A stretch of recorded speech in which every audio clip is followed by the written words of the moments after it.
Good morning, Brew Daily show. I'm Neal Freyman. And I'm Toby Howell. Today, the tragic story of a Wells Fargo co-branded credit card. Then does social media need to come with a warning label? The U.S. Surgeon General certainly thinks so. It's Tuesday, June 18th. Let's ride.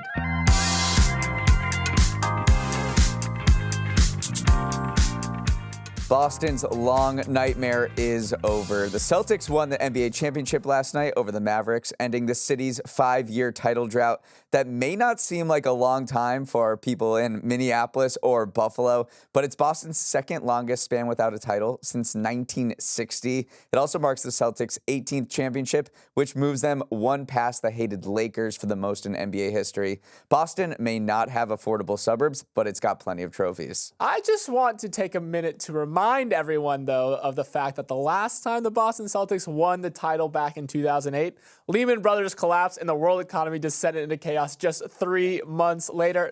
Well, you know what happened in 2008, Toby. That's all I'm saying. I'm not wishing that upon anyone, obviously, but just something you can have in the back pocket today to remind that annoying Boston sports fan of yours in the coming days.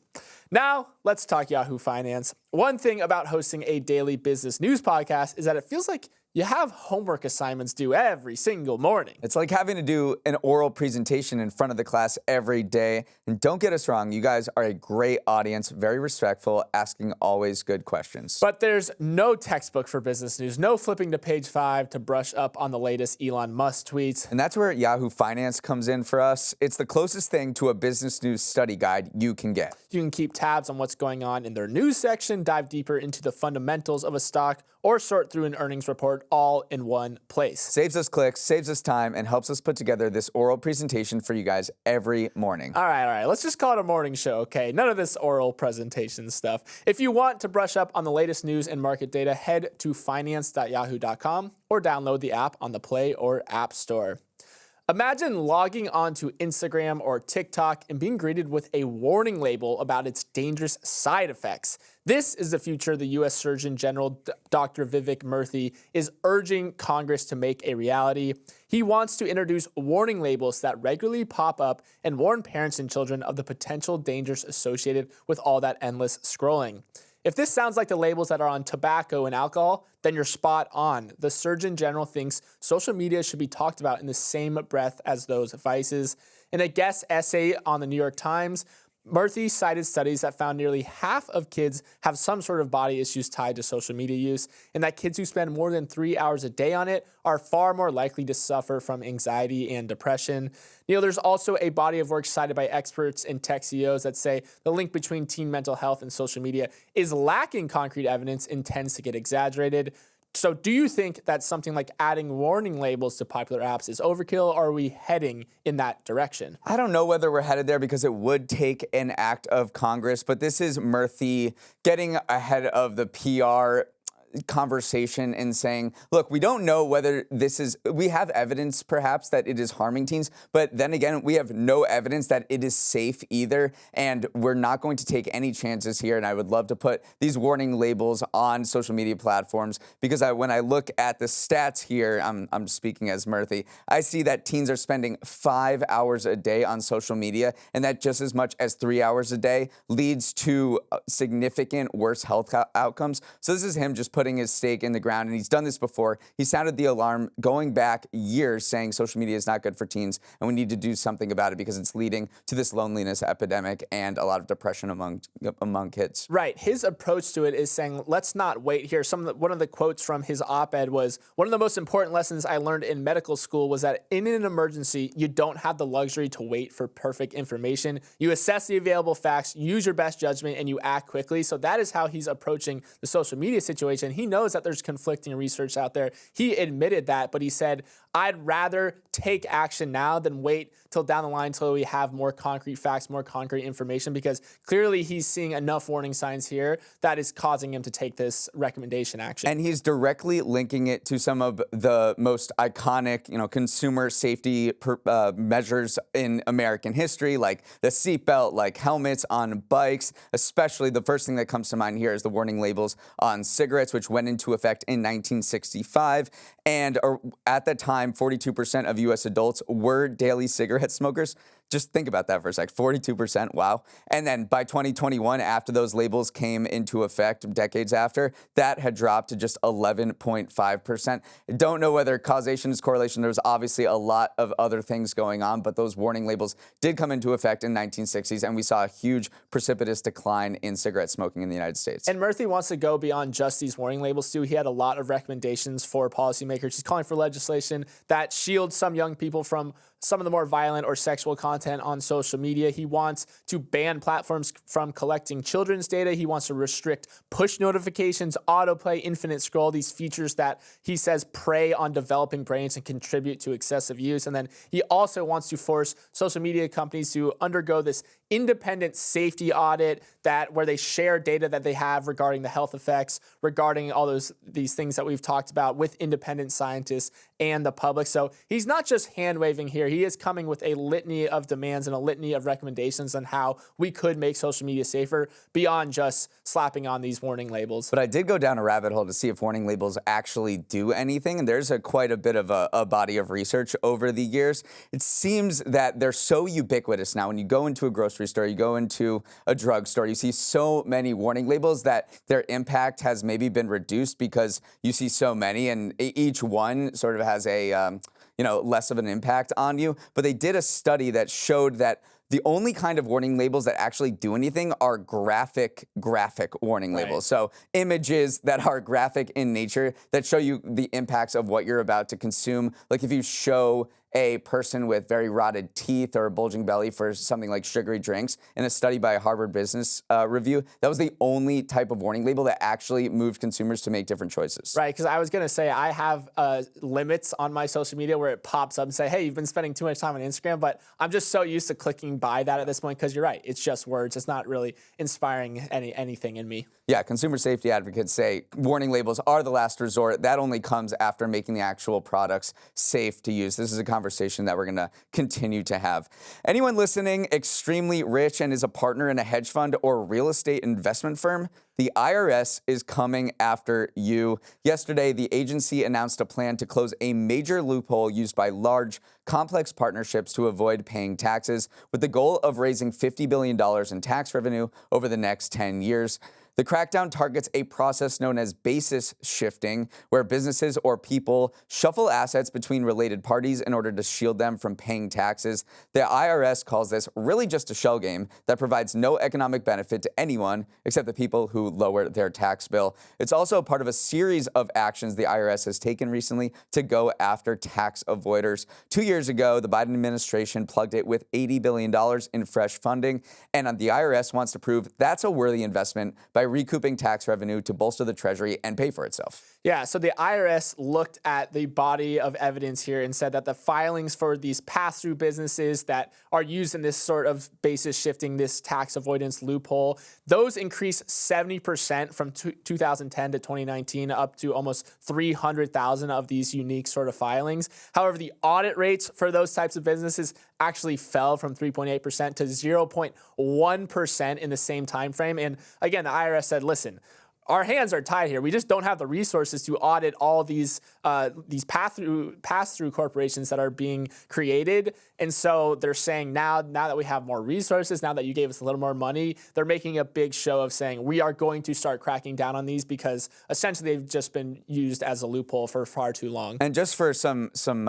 X's and O's here, a pass-through business is where it's very complicated, but the idea of it and why it's called a pass-through business is because the income and losses are passed directly to investors. So you're not taxed at that corporate level, you're taxed at the individual level. And that's been a very popular mechanism or business structure. LLCs, S-corps, things like that have popped up because they become more attractive in terms of sort of the tax scheme here. Let's look at some of the other initiatives that the IRS has been pursuing since they got that additional funding in 2022. They've been pursuing people and businesses more closely for their usage of personal flights on corporate jets. That was a big one that we've spoken about on this show before. And then they are also trying to collect a bunch of these delinquent back taxes from millionaires who are trying to wriggle out of some of these back taxes. But yeah, it all goes down to saying that, listen, you gave us some extra funding. We have to show that we're doing something with it.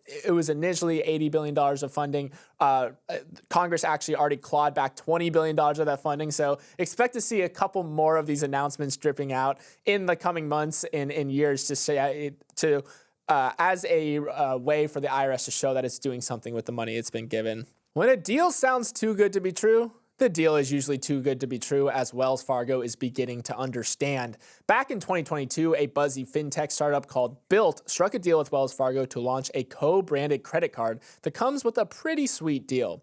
You can pay for rent using the card without incurring the typical fees from landlords. So you get a bunch of rewards points because rent is expensive without getting nickeled and dimed by landlords. Consumers liked the sound of that, and more than 1 million accounts were activated in the first 18 months after the card was launched. Sounds like a success, right? But again, if something sounds too good to be true, it usually is. And in this case, it was Wells Fargo that was getting absolutely fleeced by this arrangement.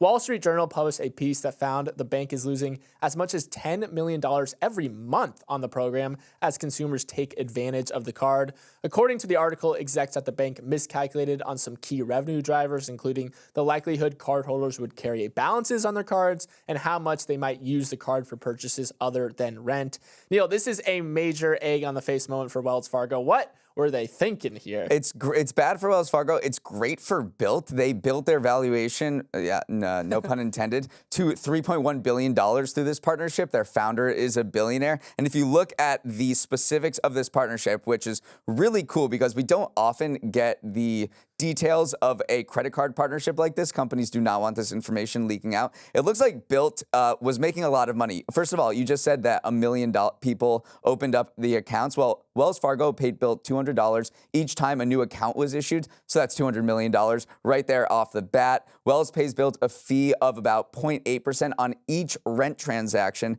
And then they both split those interchange fees every single time someone uses a card to pay for anything other than rent, which is not as much as Wells Fargo had hoped. So as sort of embarrassing as this looks for Wells Fargo, it looks like a great deal for Bilt. And this is a deal that they can't, that is on the books through 2029. Right. Wells Fargo is trying to wriggle out of it, but Bilt is not trying to wriggle out of it because it has been great for them. So what was Wells Fargo really thinking here? I mentioned it a little bit, but they thought that Bilt would be more of a top of wallet card that people would use for everyday transactions as well. And they thought they could recoup some of their fees on those everyday swipes. But people said, wait, this is a card for pay my rent. I'm just going to pay my rent with it. And then they also thought people would carry balances on the card and Wells Fargo could charge interest on that. But again, rent, just habitually thinking about how people pay rent, you pay it every month. It's not something that you let kind of sit as a balance on your credit card. I don't know why people's consumer preferences would change all of a sudden when you're paying it on credit. So it turns out that they just massively miscalculated on both those things, how much transaction fees they get on non-rent charges and how much interest they'd earn on balances carried each month. And that is what turned this into just a black hole of money for them. Can I offer an opposing view? So I read this article by Gary Leff, who writes a very popular blog about airline industry and credit card rewards called View from the Wing. And he said that this shows Wells Fargo actually coming across really well. First of all, $10 million a month they're losing. They make $7 billion in revenue a month. So that it's just not that much at all. They were experimenting with a new card. They're trying to go after a new market, which is younger consumers. They had this concept that they could cross-sell mortgages off of that, which was, maybe an interesting notion, maybe a good strategy had it worked out. And then once they realized this was not working, they sort of packed up their co-branded credit card team and they're mitigating their losses and they tried something new and they're not losing a ton of money from it. $10 million a month is not a ton for them. So maybe this was just something that they should be applauded. Bilt obviously should be, it should be applauded for what they did here. So that's just an opposing view that maybe shows that Wells Fargo isn't this isn't a particularly embarrassing episode for them because they tried something new. It didn't totally work out like they expected, but maybe it will going forward. My opposing to your opposing view, though, is that it seems a little desperate because they just really wanted to jump into the co-branded credit card game. They wanted to make this splashy entrance. And when you see how much they miscalculated in terms of what they thought would be revenue drivers, that's where I think it's embarrassing for them. But you're right. It's good for consumers come out on top on this. So they should be applauded for taking that risk. Up next, hold on to your caffeinated beverage. Toby's Trends is coming in hot. There is something so alluringly tactile about thumbing through nice, glossy magazine pages that just hits different in today's online world. Kids these days may not remember the sights, smells, and sounds of the age of magazines, but gosh darn it, I'm going to do my best to paint them a picture on today's edition of Toby's Trends, where I comb through the internet for a trend that you guys should keep your eye on. And today's trend is not just about magazines, but the surging interest in very high-end, very niche magazines. There is this batch of independent mags focused on the great outdoors like Adventure Journal, Mountain Gazette, and Summit Journal. Then you have the golfers' journals and surfers' journals of the world, which target the obsessive hobbyists. One thing unites these publications: they are not meant to be consumed online. Most don't even have a digital presence. They are instead meant to be browsed, toted around in a shoulder bag, or even just left on a coffee table for the vibes. They are collectibles, not disposables, and they are decently successful. The Surfer's Journal has around 28,000 subscribers and sells yearly subscriptions. Again, these are niche businesses, not huge corporations, but they are carving out their space in an increasingly flat and one-dimensional digital landscape. Yeah, the business owners here are painting these magazines, these high-end magazines, as an antidote to our culture of constantly scrolling online. They say it's not necessarily nostalgia for print, it's more just the reading experience in general. They say when you read on a computer, as I'm doing now, you're leaning in, and when you read a magazine in print or anything else in print, you're leaning back,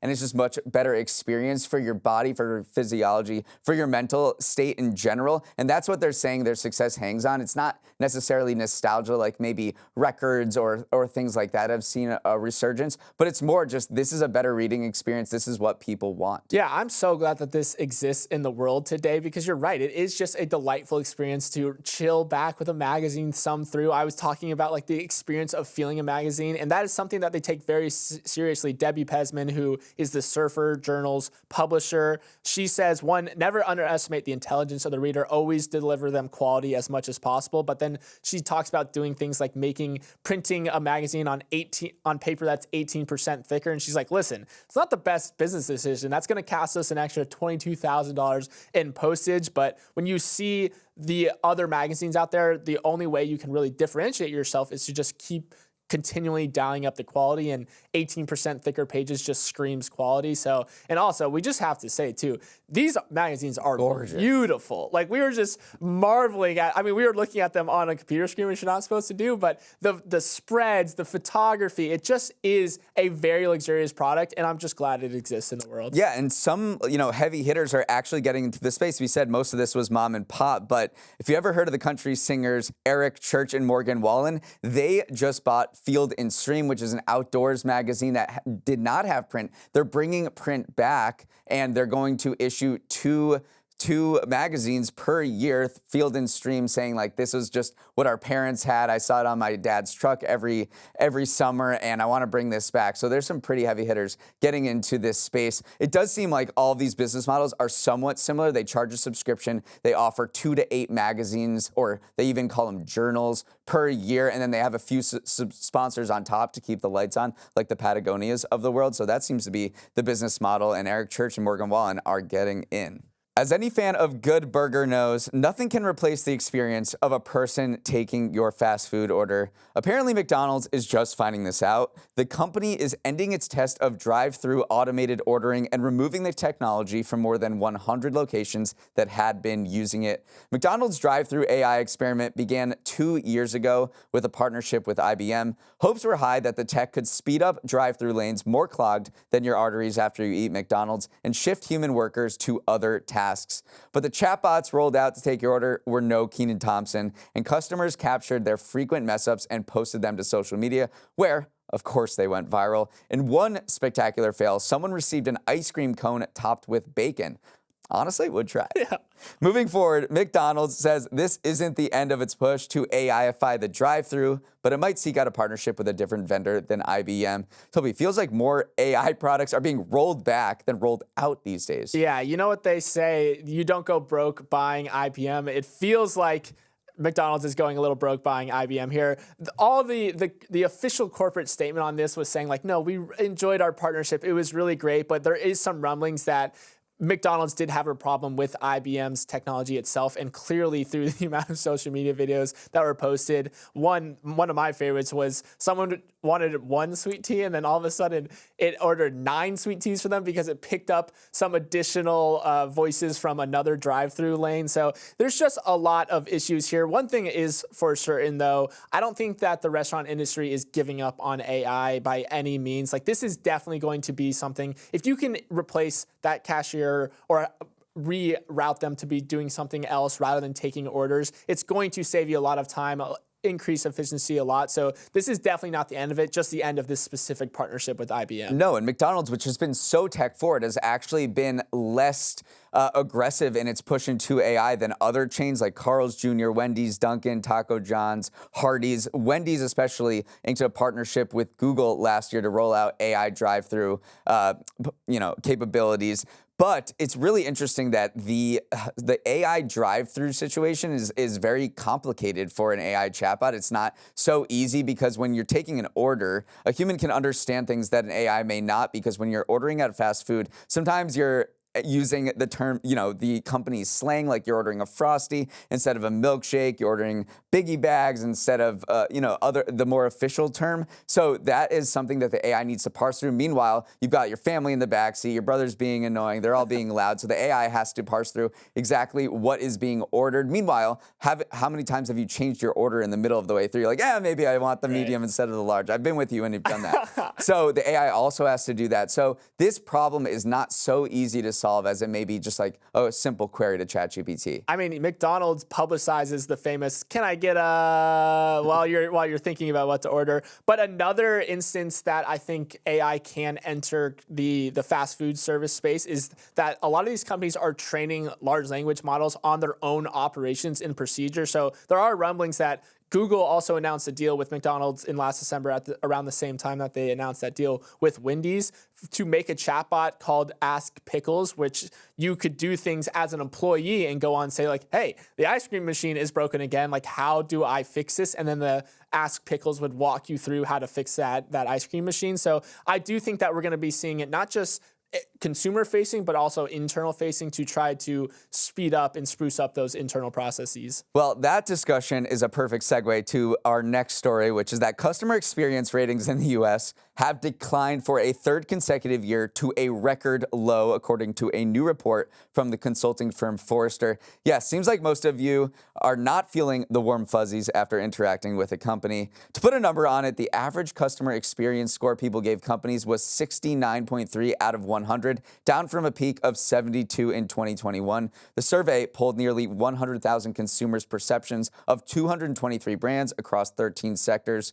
Of course, brands want to provide better experiences because better experiences mean fewer angry customers, more repeat purchases, and higher sales. But Forrester said that companies just don't invest the cash and resources that are necessary to get to that level. Toby, it reminds me of Jeff Bezos' famous quote, "The most important single thing is to focus obsessively on the customer." Companies say they do that, but they don't really because it's too much work. It is interesting to see the nature of what is making customers mad because it has been changing over the years. Forrester's been doing the surveys since 2016, and back a few years ago, it used to be pandemic era stuff like shipping delays, shortages, understaffing. That was largely what was impacting customer experience. But those issues are largely in the past now. Now consumers are a lot more skeptical of the value they think that they're getting from companies. So stuff like shrinkflation, where prices are going up but your portion sizes are going down, junk fees, those are the things that are most top of mind for consumers right now. And it makes sense. Like, it doesn't feel like you're getting the best value these days, and you're probably not. So let's talk about who's actually doing well, because why not? We're at the end of the show. Got to end on a high note. The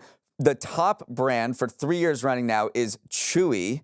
Also in this elite category is Edward Jones, Etsy, Lincoln, Navy Federal Credit Union, Subaru, Tesla for the first time, Zappos. Meanwhile, the brands that are not doing it well, guess what's ranks last? The IRS. Yeah. You know, we just talked about them trying to remake their image a little bit. They were last of all the 223 brands with a score of 49.6 on the index. The final thing that surprised me about this report is that across categories, every single customer experience is declining in every single sector except for one, and that was airlines, which I would never have predicted that, but apparently people are feeling a little bit better about their airline experience these days. I would not expect that. All right, let's wrap it up there. Thanks so much for listening. Have a wonderful Tuesday. As always, you can send a note to Morning Brew Daily at morningbrew.com with questions, comments, words of affirmation. Let's roll the credits. Emily Milliron is our executive producer. Raymond Liu is our producer. Olivia Graham is our associate producer. Uchenna Ogu is our technical director. Billy Menino is on audio. Hair and makeup provides only the best customer experience. Devin Emery is our chief content officer, and our show is a production of Morning Brew. Great show today, Neal. Let's run it back tomorrow.